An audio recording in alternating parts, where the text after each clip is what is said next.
¿Cómo será de cambiante la política argentina que hace 20 días atrás? Los argentinos nos enfrascábamos en el debate si hay que despenalizar el aborto, no hay que despenalizarlo, las expectativas que se seguían en la Cámara de Diputados para las exposiciones a favor de uno y otro, y hoy pareciera que ha quedado en segundo plano. Claro. No pareciera, ha quedado en segundo plano. Sin lugar a dudas. Nos acompaña Federico Bordón, médico, sexólogo. ¿Qué estamos discutiendo? El ex post, es decir, la mujer que tiene un embarazo no deseado, por falencias en la educación sexual, o es como por allí sostienen algunos de yo soy dueña de mi cuerpo y con él hago lo que quiero. Bien. Sí, es un debate que toca varios puntos, digamos, que por eso lo hace tan interesante y tan intenso también, lo que veo en las audiencias que se vienen dando. Lo que plantea la campaña nacional por el derecho al aborto legal, seguro y gratuito es la legalización. Actualmente hay una forma que está despenalizado en 3 situaciones: si afecta a la salud de la mujer, si hay riesgo de vida o si hay una violación, ¿sí? Esas serían las 3 causales. Lo que propone la campaña es ampliar ese concepto, ¿sí? Tomar el concepto de salud en el concepto más amplio, que es el concepto que propone la Organización Mundial de la Salud en todos sus aspectos.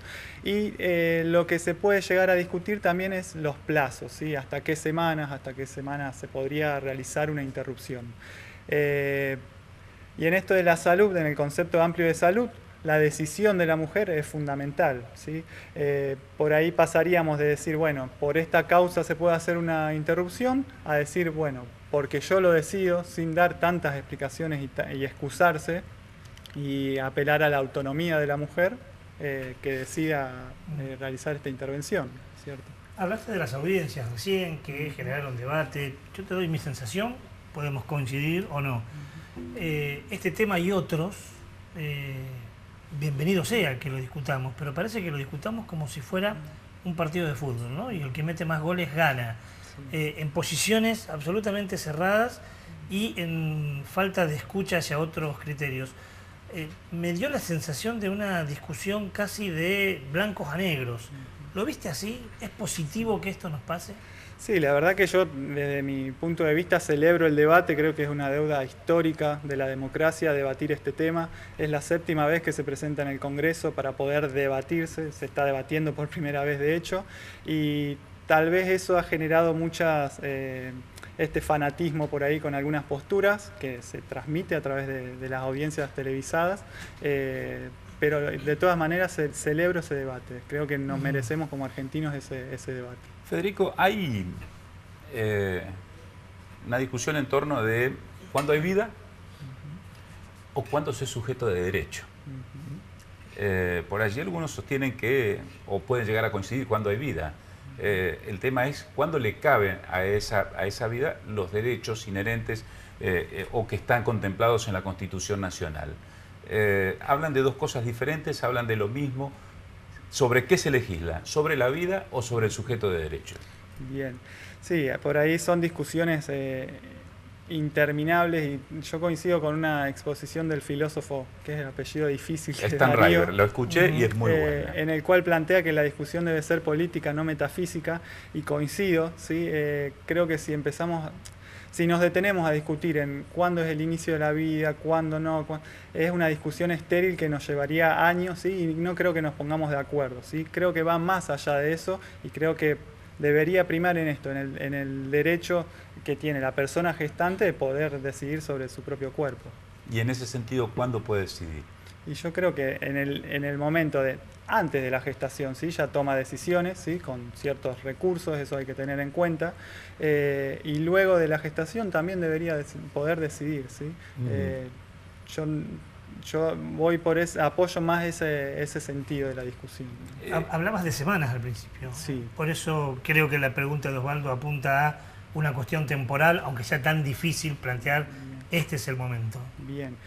El momento de la interrupción, el momento de la interrupción, en realidad los proyectos que se debaten son hasta las 12, 14 semanas, que tienen fundamento en otras leyes de otros países, ¿sí? Que actualmente funcionan.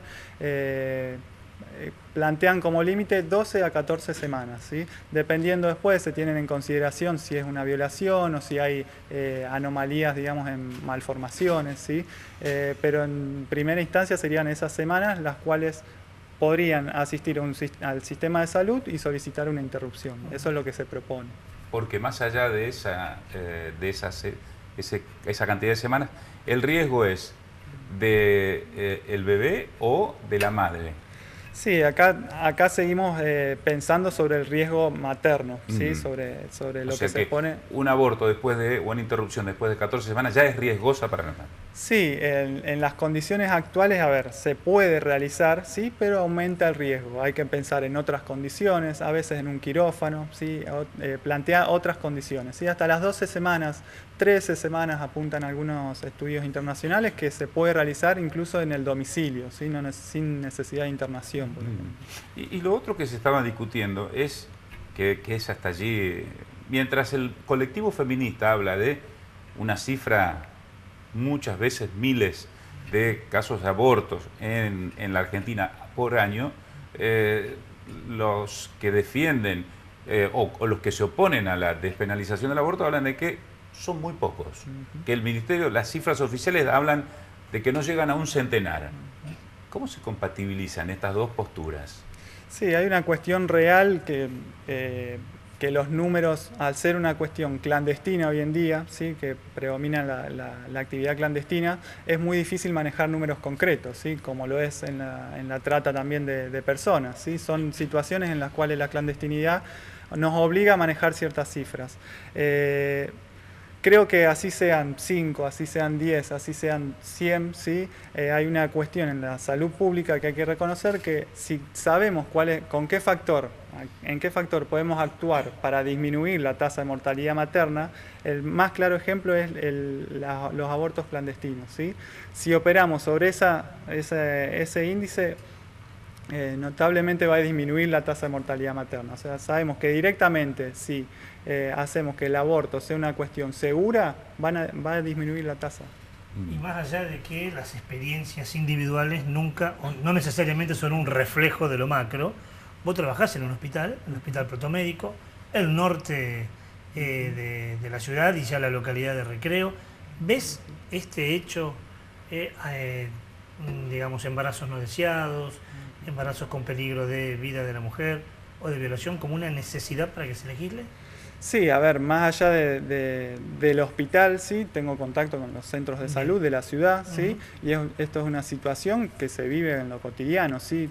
Yo diría, todas las semanas hay casos, hay situaciones de mujeres que se acercan solicitando una interrupción por múltiples causas, sí, las causas son variadas, pero hoy en día sucede, las mujeres lo piden y lo solicitan, ¿sí?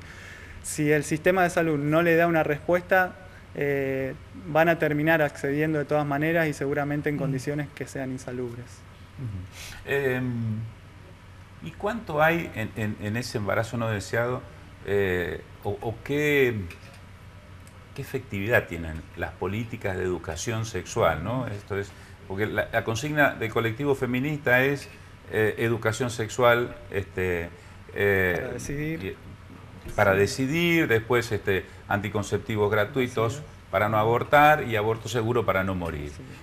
En la primera etapa, ¿cuánto aprenden o qué bien se enseña o cuánto asumen para sí e internalizan un correcto uso de la sexualidad para evitar llegar a estas situaciones? Sí, sin dudas creo que si esto es una política pública en salud, ¿sí? Tenemos que hablar de varias acciones. El aborto no sería la única acción a implementar, sino que tiene que ir de la mano de la educación sexual integral, que en nuestro país hace 10 años que está, pero implementada realmente con muchas dificultades. La anticoncepción es otro punto clave para seguir discutiendo y seguir fortaleciendo, y creo que están en primer lugar, ¿sí? El aborto queda en tercer lugar ante forma parte, digamos, de las políticas públicas para disminuir la tasa de mortalidad materna, entre otras cuestiones. Eso es muy importante, ¿no? Lo que planteabas, Osvaldo, y lo que decías vos, cuando se plantea este tema, que se sepa que, digamos, estamos hablando del aborto, que voy a opinar a boca de jarro, más o menos, no es una experiencia agradable. No sé si la palabra es traumática, pero no es una experiencia seguramente agradable. Es la última opción en una cadena de educación y anticoncepción. Sí, como se está planteando en este momento, sí sería la última opción. A ver, los países en donde lo tienen legislado hace tiempo, en realidad no es la última opción, sí, es una opción más dentro de todas las posibilidades. Pero sin dudas coincido en que la educación sexual integral debe ser lo primero, los anticonceptivos lo segundo, y el aborto tiene que estar dentro de las posibilidades que pueda elegir la mujer. Federico, y en esto de los fanatismos y de esto que decía Stanriver, ¿no? de la metafísica, ¿cómo se hace para que se comprendan mutuamente? Por allí Ricardo planteaba encontrar algún punto de intersección entre las dos posturas sostenidas. Digo, pero como para respetar, porque uno dice, yo defiendo la vida, como que el resto no lo defiende. O sea, aquellos que defienden el aborto libre, seguro y gratuito fueran todos unos asesinos. Sí. Sí. Yo creo que se nos han apropiado de la palabra vida, digamos, también quienes están en contra de la legalización del aborto, porque justamente lo que estamos pidiendo es la legalización para que no se mueran más mujeres, ¿sí? Y no pasen más por la situación que sí, volviendo a lo traumático que planteabas hoy, dada en condiciones de clandestinidad, seguramente no es una situación agradable, ¿sí? Creo que si brindamos un espacio donde se puedan garantizar condiciones mínimas de un acompañamiento y que este sea con las medidas de salud adecuadas, seguramente no va a ser tan traumático, ¿sí? ¿Y se puede sostener esto de nosotros apostamos a la vida de los dos seres humanos, de la madre y del hijo? Sí, a ver, en esto de compatibilizar las posturas, yo creo que haya una ley no va a obligar a nadie a que aborte, ¿sí? Es ofrecer una posibilidad y reconocer la dignidad de ciertas personas que tienen autonomía para decidir sobre su cuerpo. Quien así decida interrumpir una gestación, que lo pueda hacer de la mano del Estado, ¿no es cierto? Eso sería más o menos compatibilizar las posturas. Y en el medio habrá que tener en cuenta también el objetor de conciencia, ¿no? Porque si esto va a ser una política pública, el médico que no esté de acuerdo, aunque no pueda haber en un hospital únicamente médicos que no estén de acuerdo. Sí, por supuesto.